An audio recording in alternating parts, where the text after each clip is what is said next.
오늘 우리에게 들려주시는 하나님의 말씀은 야고보서 5장 7절에서 11절까지입니다. 그러므로 형제들아 주께서 강림하시기까지 길이 참으라. 보라 농부가 땅에서 나는 귀한 열매를 바라고 길이 참아 이른 비와 늦은 비를 기다리나니 너희도 길이 참고 마음을 굳건하게 하라. 주의 강림이 가까우니라. 형제들아 서로 원망하지 말라. 그리하여야 심판을 면하리라. 보라 심판주가 문 밖에 서 계시니라. 형제들아 주의 이름으로 말한 선지자들을 고난과 오래 참음의 본으로 삼으라. 보라 인내하는 자를 우리가 복되다 하나니 너희가 욥의 인내를 들었고 주께서 주신 결말을 보았거니와 주는 가장 자비하시고 긍휼히 여기시는 이시니라. 아멘. 여러분 대림절 두 번째 주일을 지나고 있습니다. 대림절은 예수님의 오심을 기다리는 절기입니다. 여러분 예수님의 오심을 정말로 기다리고 계십니까? 여러분 기다린다는 것은 근데 아무것도 하지 않고 기다리는 게 아니에요. 정말 기다리는 사람은요. 설렘과 기대하는 마음으로 맞이할 준비를 하면서 기다리는 거예요. 여러분 임신한 엄마가 여러분 아무것도 안 하고 아기가 태어난 날만 기다릴까요? 엄마와 아빠가 무엇을 준비할까요? 아기에게 모든 필요한 것들을 준비하고 아기가 건강하게 태어나기를 기대하면서 아이를 맞을 준비를 하죠. 여러분 결혼한 커플들이 결혼식 날짜를 잡아놓고 아무것도 안 하고 결혼식 날만 기다렸나요? 두 사람이 집도 알아보고 같이 살 곳에 어떻게 채울지 필요한 물품들을 준비하면서 행복한 결혼 생활을 기대하면서 결혼식을 기다리는 거예요. 이번 주에 고3 학생들이 수능 시험이 있었습니다. 여러분 학생들이 대학교에 들어가기 위해서 수능을 시험 보는데 여러분 공부도 하지 않고 수능을 기다릴까요? 그런 사람은 없을 거예요. 열심히 공부하고 자기가 공부한 만큼 결과가 나올 수 있도록 기대하면서 그날을 기다리는 거예요. 여러분 이렇듯이 기다린다는 것은요. 아무것도 안 하고 기다린다는 것이 아니라 마음과 뜻과 정성을 다해서 믿음의 행동을 실제적으로 하는 것을 말해요. 여러분 매주 이 예배 시간이 여러분 기다려집니까? 예, 여러분 예배를 기다린 사람은요. 티가 나요. 어떻게 티가 날까요? 예배 시간에 늦을 수 있겠어요? 늦을 수 없죠. 내일 하나님께서 나에게 어떤 말씀을 주실지 기대하고 설레는 사람은요. 일찍 와서 기도로 예배를 준비하겠죠. 말씀을 미리 찾고 미리 말씀 노트를 준비하고 여러분 이것이 뭐냐면 은혜 받을 준비를 하고 있는 거예요. 마음에 하나님께서 나에게 주실 것들을 준비하는 거야. 이것이 하나님과의 만남을 기다리는 예배를 기다린 자의 믿음의 행동인 것입니다.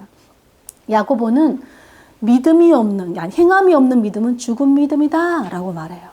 그리고 행함으로 믿음이 온전해진다는 거예요. 즉 여러분 믿음이요 죽은 믿음이 있고 온전한 믿음이 있다라고 말해요. 그런데 여러분 우리가 죽은 믿음인지 그 사람이 온전한 믿음인지 언제 알 수 있을까요? 우리 평상시에는 잘 모르는 것 같아요. 그런데 고난이 오면은 저 사람은 평상시에 믿음이 좋았던 사람 같은데 고난이 오면 믿음과 상관없는 어떤 결정을 행동을 하는 사람들이 있어요. 근데 평상시에는 저 사람은 믿음이 좀 불안하다. 저 사람은 걱정된다. 믿음이 늘 걱정되는 사람인데 고난 앞에서 믿음의 행동을 하는 사람들이 있습니다. 즉 야고보는요. 고난이 왔을 때 어떻게 행동하느냐가 죽은 믿음과 온전한 믿음을 결정한대요. 그러면서 고난당한 성도들에게 온전한 믿음을 위해서 할 수 있는 지혜로운 방법 3가지를 알려줍니다. 오늘 야고보 사도를 통해 들려주시는 그 하나님의 지혜를 따라 그 지혜를 배우고 우리도 온전한 믿음의 사람들을 사는 시간이 되길 축복합니다. 야고보는요. 이 세상에 주님이 오심을 기다리는 동안 주님의 성도들은 고난과 시험, 여러 가지 시험을 당한다고 말해요. 그런데 편지를 쓰면서 그 사람 고난당한 자들에게 편지를 쓰면서 시작하자마자 너희가 여러 시험을 만날 때 온전히 기쁘게 여기라 그래요. 여러분 시험 올 때 우리 기뻐할 수 있을까요? 여러분 인생을 살다 보면요. 때로는 질병이 찾아오고요. 때로는 인간관계에 갈등이 찾아와요. 때로는요. 재정의 어려움도 찾아오고요. 때로는 내가 하지도 않은 어떤 억울한 일들을 겪게 돼요. 그러니까 시도 때도 없이 여러 가지 시험이 우리 인생 가운데 찾아옵니다. 그런데 이런 고난을 야고보 사도는요. 기뻐하라고 말해요. 왜냐하면 성도들이 당하는 시험은 그냥 시험이 아니라 믿음의 시련이라고 말해요. 여러분, 믿음의 시련이란 말은 무슨 말이냐면 우리 믿음을 단련시키고 또 우리가 믿음으로 행동할 수 있는 기회라는 거예요. 고난의 때가 바로 드디어 우리 믿음을 보여줄 수 있는 기회라는 거예요. 그래서 우리 믿음을 단련시켜서 우리로 하여금 인내하는 사람으로 빚어간대요, 고난이. 여러분, 이 인내가 왜 중요하냐면요. 인내의 성품이 우리로 하여금 열매 맺는 성숙한 사람으로 만들어가기 때문에 그래요. 그래서 야고보 사도는요, 고난당한 성도들에게 가장 먼저 고난에 올바르게 행동하는 태도가 바로 인내라고 말해요. 인내하라고. 여러분, 고난이 왔을 때 인내하느냐 인내하지 못하느냐가 죽은 믿음이냐 온전한 믿음이냐로 나눠진대요. 그렇다면 여러분, 인내한다는 것은 무슨 의미일까요? 야고보 사도는 우리에게 인내하는 것이 무엇인지 농부의 비유로 설명을 해줘요. 우리 7절 한번 읽어볼게요. 그러므로 형제들아, 주께서 강림하시기까지 길이 참으라. 보라, 농부가 땅에서 나는 귀한 열매를 바라고 길이 참아 이른 비와 늦은 비를 기다리나니. 여러분, 농사 여러분 안 지어보셨죠? 근데 여러분, 농사는 1년이 걸리는 수고와 인내가 필요한 일이에요. 뚝딱 되는 게 아니에요. 근데 농부가 농사를 지을 때 가장 필요한 거, 가장 기다리는 것이 있어요. 그게 뭐라고 말합니까? 이른 비와 늦은 비래요. 팔레스타인 지역에서는 이른 비는 10월 중순에서 12월 중순까지 내리는 비예요. 이때 내리는 비는 땅을 파종하기 위해서 갈기도 하고 준비시키는 거예요. 그리고 이때 내리는 비 때문에 씨를 뿌리고 나서 싹이 나는 역할을 하는 거예요. 늦은 비는 언제 오냐? 3월과 4월에 와요. 그러면 이 비는 싹이 자라서 벼에 알곡이 자라고 알이 탱글탱글 꽉 찬 좋은 곡식으로 풍성한 열매를 맺을 수 있도록 도와주는 게 바로 이 늦은 비예요. 그러니까 이른 비와 늦은 비가 내리지 않으면 농부가 아무리 농사 지을 준비를 다 해도 농사를 지을 수 있다 없다? 없다는 거예요. 우리 신명기 11장 14절에 보면 이렇게 되어 있어요. 여호와께서 너희의 땅에 이른 비 늦은 비를 적당한 때에 내리시리니 너희가 곡식과 포도주와 기름을 얻을 것이요. 여러분, 이른 비와 늦은 비를 누가 내려주신대요? 하나님께서. 근데 언제 내려주신대요? 적당한 때에 내려주신대요. 여러분, 하나님은요, 이른 비와 늦은 비를 아무 때나 내려주시는 분이 아니라 농사짓기에 가장 적당한 때에 내려주시는 자비와 사랑이 넘치시는 분이십니다. 여러분, 그러므로 농사에 있어서 제일 중요한 요소가 뭐겠어요? 바로 적당한 때에 내려주는 비예요. 아무 때 내리는 비가 아니라. 그래야 농부가 씨를 뿌리고 열매를 거둘 수 있기 때문에 그렇습니다. 여러분, 이것이 바로 우리 인생이에요. 인생. 무슨 말이냐면 우리 삶도요, 우리가 아무리 노력하고 씨를 뿌리고 수고해도요, 하나님의 은혜의 단비를 내려주시지 않으면, 우리 인생 가운데 하나님께서 은혜를 주시지 않으면 그 누구도 일할 수도 없고요, 일한 그 대가로 열매를 거둘 수도 없다는 거예요. 여러분, 우리가 일을 하고 돈을 버는 거 우리의 수고와 노력으로 된 것 같지요? 사실은 하나님의 은혜 때문이에요. 여러분, 믿으십니까? 여러분, 농부가요, 그래서 아무리 많은 열매를 거두어도요, 이거 다 내 거야 라고 말할 수 없어요. 내가 노력하고 내가 해서 성공해서 이 대가를 얻은 거야 라고 말할 수가 없어요. 왜요? 하나님께서 비를 주시지 않으면 농부에게는 그 결실이 없기 때문입니다. 마찬가지로 우리 인생의 삶도 이건 내 것이라고, 내 힘과 내 노력으로 내가 이룬 것이라고 말할 수 없다는 것입니다. 그럼 여러분, 농부가 아무것도 안 하고 그냥 비만 기다릴까요? 절대 아니죠. 농부는요, 수확이 끝날 때까지 논에서 떠나는 일이 없습니다. 우리 부모님이 농사를 지으셨어요. 하루도 빠지지 않고 논으로 밭으로 출근하셨어요. 비가 오면 어떻게 비를 맞으면서 곡식들이 쓸려 내려가지 않도록 밭을 살피고, 또 물이 잘 내려갈 수 있도록 수로를 꼼꼼하게 체크합니다. 또 씨를 잘 뿌릴 수 있도록 땅을 처음부터 어떻게 갈아엎어주고 비료도 넉넉히 줘야 돼요. 또 햇빛이 쨍쨍 내리쬐는 날에는 어떻게 해요? 잡초를 부지런히 뽑아줘야 돼요. 한마디로 농부는요, 비가 오나 그 올 때까지 무엇을 하냐면 끊임없이 땀을 흘리고 수고를 하는 거예요. 여러분, 농부가 이 모든 일들을 기쁨으로, 그런데 인내해요. 그 이유가 무엇이라고 말합니까? 귀한 열매를 바라보기 때문이래요. 여러분 열매를 바라지도 않으면서 씨를 뿌리는 사람 세상에 있겠어요? 그죠? 열심히 벌기 위해서 부지런히 일을 해야죠. 그죠? 일을 하면서 내가 돈을 벌어야 되겠다는 생각을 안 하는 사람은 아무도 없습니다. 나중에 거둘 열매를 생각하면서 지금의 힘든 일들을 기쁨으로 견디고 인내하는 거예요. 이것이 농부가 길이 참고 인내하는 믿음의 행동입니다. 여러분 그래서 믿음은 성경은 다른 말로 기다림이라고 말해요. 여러분 믿지 않는 세상 사람들이 제일 못하는 것이 그래서 기다리는 거예요. 여러분 참고 기다린다는 것은요. 믿음이 없이는 할 수 없는 일이기 때문에 그렇습니다. 여러분 믿음이 없는 사람들은 어려움이 오면 어떻게 할까요? 참지 못하고 돈으로 권력으로 자기 방법으로 해결해요. 왜냐하면 그들이 믿는 것이 권력과 돈과 자기 자신이기 때문에 그렇습니다. 여러분 이런 사람들에게 축복은 무엇일까요? 이런 사람들에게 축복은요. 시련과 고난을 당하는 거예요. 여러분 시련과 고난이 당하면요. 자기 계획이 틀어져요. 자기 뜻대로 안 돼요.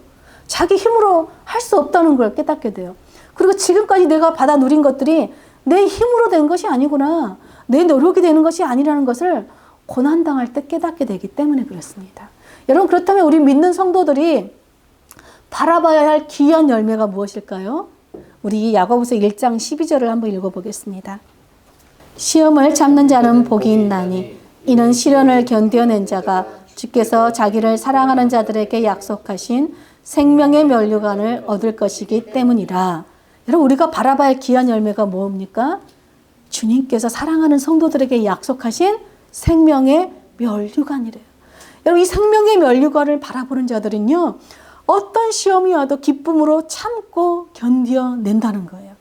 왜냐하면 그 면류관, 영생하는 그 면류관이 우리가 받아야 할 가장 귀한 열매이기 때문에 그래요. 여러분 모든 것을 다 포기하고서라도 심지어 내 생명을 버리고서라도 얻어야 할 열매가 바로 우리에게 생명의 면류관이기 때문에 그렇습니다. 여러분 그래서요. 하나님을 소망하는 것, 하나님께 바라는 것이 없는 사람은요. 절대 인내할 수 없습니다. 그러므로 인내한다는 것은 아무것도 안 하고 무조건 참고 견디는 것이 아니에요. 시험과 고난이 왔을 때 그날에 우리에게 약속하시는 그 하나님의 생명의 면류관을 바라보면서 지금 나에게 주어진 상황들을 최선을 다해서 열심으로 인내하며 사는 거예요. 이것이 온전한 믿음으로 사는 첫 번째 비결입니다. 그리고 두 번째로 야고보 사도가 우리에게 온전한 믿음으로 사는 그 비결을 알려줍니다. 우리 8절 9절 한번 읽어보겠습니다. 오늘 5장 8절 9절 시작. 너희도 길이 참고 마음을 굳건하게 하라. 주의 강림이 가까우니라. 형제들아 서로 원망하지 말라. 그리하여 심판을 면하리라. 보라 심판주가 문 밖에 서 계시느니라. 여러분 고난이 왔을 때요. 마음을 굳건하게 하는 사람이 있고 아니면 마음에 원망을 하는 사람이 있대요. 여러분 마음이 원망을 하는 사람은 심판을 받고 마음을 굳건하게 하는 사람은 심판을 면한대요. 즉 마음에 원망이 있는 사람은 죽은 믿음이고 마음을 굳건하게 하는 사람이 온전한 믿음이라는 거예요. 여러분 원망이 뭐죠? 원망은요. 지금의 상황을 못마땅히 여기는 거예요. 감사하지 않는 거예요. 불평하고 막 싫어하는 거예요. 한마디로 남 탓, 하나님 탓 막 하는 거예요. 그래서 원망은요. 믿음이 없는 자들의 대표적인 교만한 행동이 바로 원망이에요. 여러분 이스라엘 백성들이 광야에서 끊임없이 뭐 했죠? 원망했잖아요. 그래서 결국 어떻게 됐죠? 하나님의 심판을 면하지 못했어요. 약속하신 걸 받았는데 그 약속을 받지 못하고 죽습니다. 여러분 우리 심판을 면하게 하는 것이 뭐냐면 우리 마음을 굳건하게 하는 거예요. 여러분 마음을 굳건하게 한다는 것은 지금 나에게 일어난 상황들을 겸손하게 받아들이는 거예요. 받아들이되 우리 마음은 믿음으로 굳게 세우는 거예요. 우리 저번 주일에 다니엘과 세 친구들 이야기를 나누었습니다. 여러분 다니엘과 세 친구들은요. 바벨론 포로로 끌려갔어요. 자신들이 포로라는 현실을 어떻게 했어요? 받아들였어요. 그걸 원망하거나 거부하는 게 아니었어요. 받아들였어요. 다만 뭘 거부했냐면 바벨론 사람으로 사는 거. 바벨론의 유혹을 거부하였습니다. 그들은 바벨론에 살지만 바벨론에 물들지 않고 그곳에서 자신들을 거룩하게 지키고 살기로 뜻을 굳게 정했어요. 마음을 굳게 정한 거예요. 그랬더니 하나님께서 그들을 세속에 물들지 않도록 지켜주셨을 뿐만 아니라 뜨겁게 타는 풀무불 시험 속에서도 타지 않는 구원을 베풀어 주셨습니다. 여러분, 그런데 다니엘과 세 친구들이 마음을 굳게 먹으면 자기들 마음대로 굳게 세웠다 그래서 그 뜻대로 될 수 있었을까요? 할 수 없었어요. 그래서 뜻을 세우자 하나님께서 그들에게 무엇을 부어주셨죠? 하나님의 은혜로 그들이 마음을 굳게 할 수 있었어요. 야고보서 4장 6절에는요. 하나님은 교만한 자들은 물리치시는데 겸손한 자들에게는 은혜를 베풀어 준대요. 즉 여러분, 우리 마음을 굳게 하는 것이 하나님의 은혜인데, 우리가 하나님의 은혜를 마음에 굳게 하는 비결이 뭐냐? 겸손이라는 거예요. 교만을 버리고 겸손하게 하나님 앞에 나아가면 우리 마음이 하나님의 은혜로 굳게 된다는 거예요. 근데 여러분, 우리가 언제 겸손해질까요? 고난이 오면, 고난을 만나면 많은 사람들이 겸손해져요. 그런데 고난이 온다고 다 겸손해지지는 않아요. 고난이 와도 여전히 교만한 사람이 있어요. 그런데 고난이 왔을 때 우리가 겸손할 수 있는 비결이 뭐냐면, 베드로 사도는 우리에게 믿음으로 사는 사람들은 늘 불시험을 당한대요. 다니엘과 세 친구들이 당하는 그 불시험처럼 우리도 불시험을 당한다고 말해요. 우리 베드로전서 4장 12절 한번 읽어보겠습니다. 사랑하는 자들아, 너희를 연단하려고 오는 불시험을 이상한 일 당하는 것 같이 이상히 여기지 말고 오히려 너희가 그리스도의 고난에 참여하는 것을 즐거워하라. 이는 그의 영광을 나타내실 때에 너희로 즐거워하고 기뻐하게 하려 함이라. 여러분, 베드로 사도도 야고보 사도처럼 불시험이 오면 이상하게 여기지 말래요. 오히려 기뻐하고 즐거워하라고 말해요. 왜냐하면 진짜 불시험이 있기 때문에 라고 말해요. 여러분, 진짜 불시험, 여러분, 세상의 불시험은요, 우리를 태우거나 우리를 사라지게 할 수 없어요. 우리를 상하게 할 수 없습니다. 우리를 머리털 끝 하나 상하지 않게 해요. 그런데 우리를 진짜 태우는 불이 있어요. 여러분, 그 불이 무엇인지 아십니까? 우리 히브리서 12장 28절 한번 읽어보겠습니다. 그러므로 우리가 흔들리지 않는 나라를 받았으므로 은혜를 받자. 이로 말미암아 경건함과 두려움으로 하나님을 기쁘게 섬길지니 우리 하나님은 소멸하는 불이심이라. 여러분, 마지막 날에 우리 주님이 오시는데 어떤 분으로 오시냐면 소멸하는 불로 오신대요. 여러분, 소멸하는 불이 뭐냐면요, 다 불로 태운다는 거예요. 세상의 모든 것을 불로 태우시는 심판주로 오신다는 거예요. 여러분, 주님이 오셔서 불로 심판을 하시면 이 세상은 흔적도 없이 사라져요. 그럼 무엇만 남을까요? 흔들리지 않는 하나님의 나라, 영원한 나라, 하나님의 나라만 남아요. 그러면 그런 소멸하는 불 가운데서도 끝까지 살아남아 기뻐하고 즐거워할 사람들이 누구겠어요? 하나님의 나라 백성들, 바로 겸손히 하나님의 은혜를 마음을 굳게 세우고 하나님의 은혜로 그 불시험들을 견디고 믿음을 지킨 자들이에요. 여러분, 그런데 야고보 사도는 그 심판의 주님이 어디에 서 계신다고 말합니까? 바로 저 문 밖에 서 계신대요. 저 문 밖에 서 계신대요. 여러분, 심판이 멀리 있는 것이 아니라, 우리가 죽은 이후에 우리가 심판을 받는 것이 아니라 바로 살아있는 우리 앞에 바로 항상 있는 게 심판이래요. 여러분, 고난이 올 때마다 그래서 우리는 바로 우리 문 밖에서 불로 심판하시는 주님이 계시다는 것을 기억해야 돼요. 그래야 겸손해져요. 심판하시는 하나님이 우리 앞에 있다는 것을 모르는 사람은요, 여전히 고난이 와도 교만한 거예요.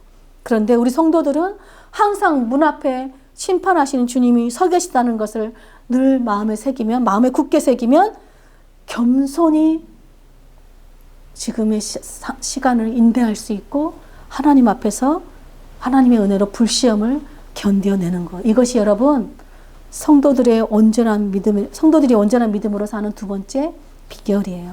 자, 마지막으로 야고보 사도가 우리에게 온전한 믿음으로 사는 그 비결을 알려줍니다. 우리 10절, 11절 한번 읽어보겠습니다. 형제들아, 주의 이름으로 만한 선지자들을 고난과 오래 참음의 본으로 삼으라.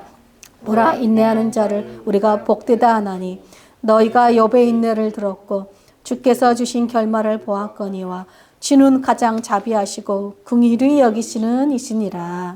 여러분, 성경을 보면 믿음의 사람들의 삶은 하나같이 다 고난의 삶이었어요.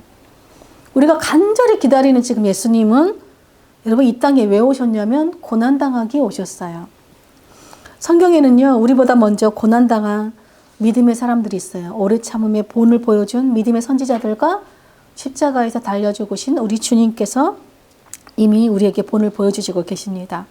그리고 성경은 무엇보다도 이 고난과 오래 참음으로 믿음이 들킨 자들을 향해서 복이 있다라고 증언해요. 근데 오늘 야고보 사도는요, 많은 사람들 중에, 많은 복 있는 사람들 중에 욥을 우리에게 본으로 보여줍니다. 여러분, 이번 주에 우리 욥기서 다 읽었죠? 예, 하나님은 우리 이번 주 욥기서 통도 끝났어요. 그죠? 하나님은 욥의 신실함을 확인하시고 사탄에게 욥을 시험하도록 허락하셨습니다. 여러분, 그 시험 때문에 욥은 어떻게 됐냐면 자신의 목숨을 제외하고는 모든 걸 잃습니다. 재물도 잃고요. 그 많던 재물 다 잃고 사랑하는 자녀들도 잃습니다. 심지어 자신의 건강도 잃어버려요. 욥의 아내는 그런 욥을 보면서 저주합니다. 욥은 고난을 당하면서도 왜 하나님께서 자신에게 이렇게 가혹한 시험을 내리시는지 몰라서 자기 생일도 저주하고요. 하나님께 나를 죽여달라고 막 울부짖습니다. 여러분, 이런 욥의 모습을 보면서 욥은 믿음이 없는 사람이구나 라고 생각했습니까? 욥은 인내하지 못하는 사람이구나 생각했습니까? 욥이 하나님을 원망하고 불신하는 사람이라고 생각했습니까? 여러분, 그렇지 않아요. 욥은요, 원망이나 불신을 한 게 아니라 하나님 앞에 탄식을 하고 있는 거예요. 여러분, 이 땅에서 수많은 우리 불시험을 당하는 사람들이 반드시 불시험을 당하는 사람들에게 필요한 언어가 있는데 그 언어가 바로 탄식이에요, 여러분. 여러분, 탄식을 한다는 것은요, 하나님을 신뢰하고 있다는 뜻이에요. 하나님, 언제까지 내가 이 고통 속에 살아야 되죠? 탄식하고 부르짖는다는 것은요, 하나님이 내 모든 상황과 형편을 아시는 분이시기 때문에 할 수 있는 거예요. 하나님만이 나의 이 모든 상황에서 구원하실 분이시라는 신앙 고백 때문에 탄식할 수 있는 것입니다. 그래서 욥은 지금 고난 때문에 불평을 하고 있는 것이 아니라 하나님의 공의와 사랑에 믿음으로 호소하고 있는 거예요. 믿음의 행위가 바로 탄식인 거예요. 그래서 여러분, 탄식하며 부르짖는 것이요, 고난 가운데서 욥이 인내하는 비결이었어요. 그러면 욥의 인내는 그런 거였는데 욥의 결말이 무엇일까요? 오늘 야고보 사도는 욥의 결말이라고 말하지 않고 주님이 주신 결말을 너희가 안다 그래요. 여러분, 우리가 아는 욥의 결말이 끝은 어떻게 끝났죠?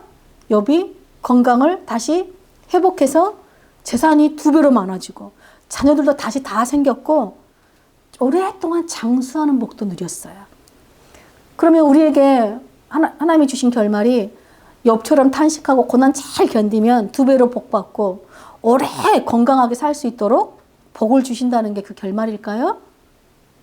만약에 여러분, 지금 하나님께서 지금 있는 거 내가 2배 줄 테니까 지금 내가 사랑하는 사람과 재물과 너의 건강 다 뺏어갈 테니 괜찮니? 그럼 여러분 예스 하시겠어요? 그럴 사람 아무도 없을 거예요.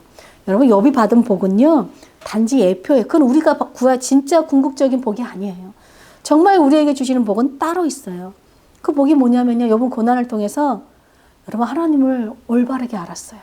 그리고 사람에 대해서 제대로 이해했고요. 무엇보다 자기 자신의 믿음의 실체를 깨달았어요.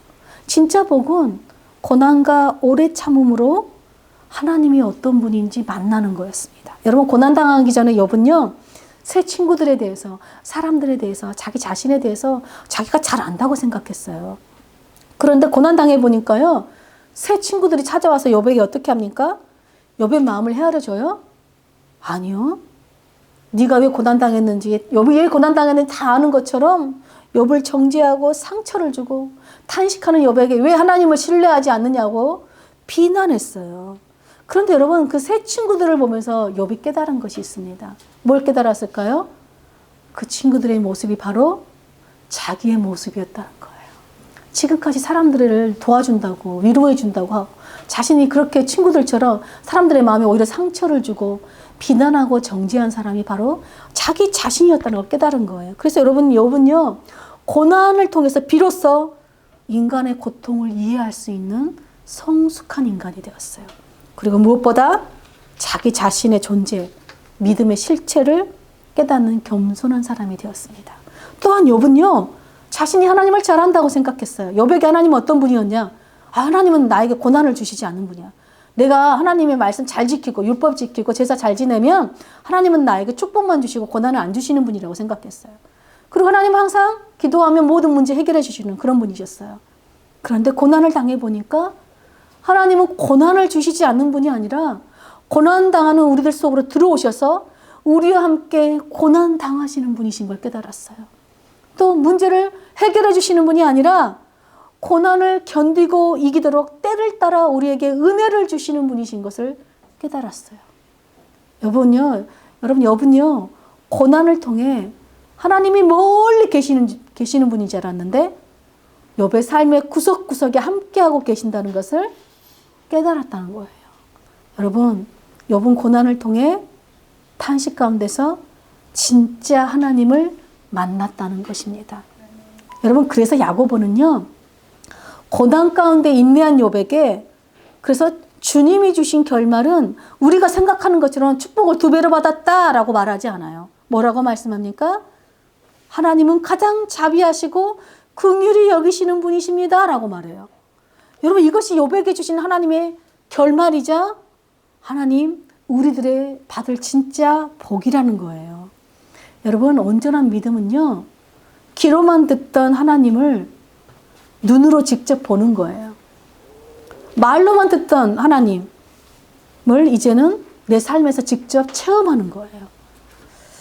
고난과 시험의 삶 속에서 끊임없이 때를 따라 도우시는 하나님의 자비와 긍휼을 경험하며 사는 것, 이것이 온전한 믿음으로 사는 비결인 것입니다.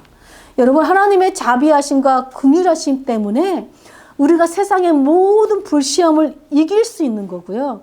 마지막 날 주님의 불시험도 우리가 면제될 수 있는 게 바로 하나님의 자비와 긍휼 때문에 그렇습니다. 여러분, 그래서 온전한 믿음은요, 우리에게 있는 게 아니에요. 바로 하나님으로부터 오는 거예요. 하나님께 있는 거예요.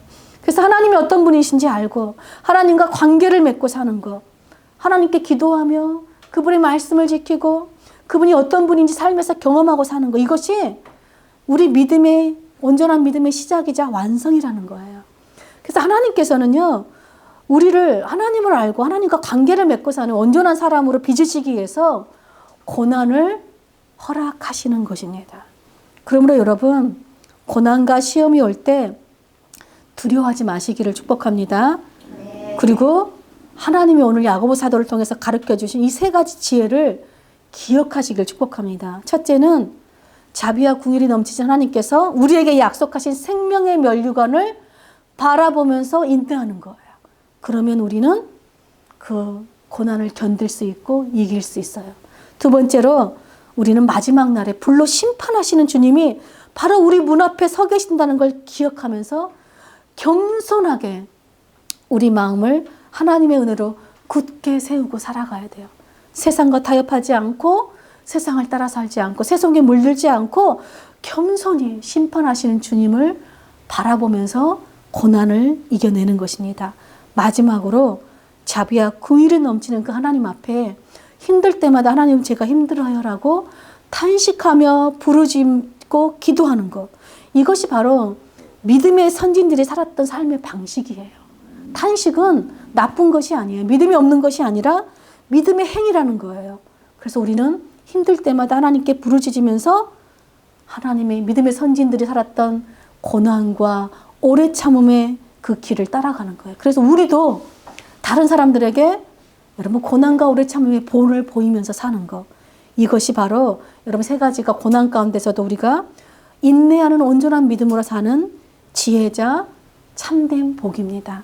사랑하는 여러분, 오늘 야고보가 우리에게 들려주는 이 3가지 지혜를 우리 마음에 굳게 새겨서 주님이 오신 그날에 우리의 하나님 아버지 앞에서 우리가 거룩하고 흠이 없는 온전한 믿음의 사람들로 준비되어서 주님을 맞이하시길 축복합니다. 예, 주님을 기다린다는 것은요, 주님을 맞을 준비라는 거예요. 그래서 우리는 온전한 믿음의 사람들로 준비되어지는 거예요.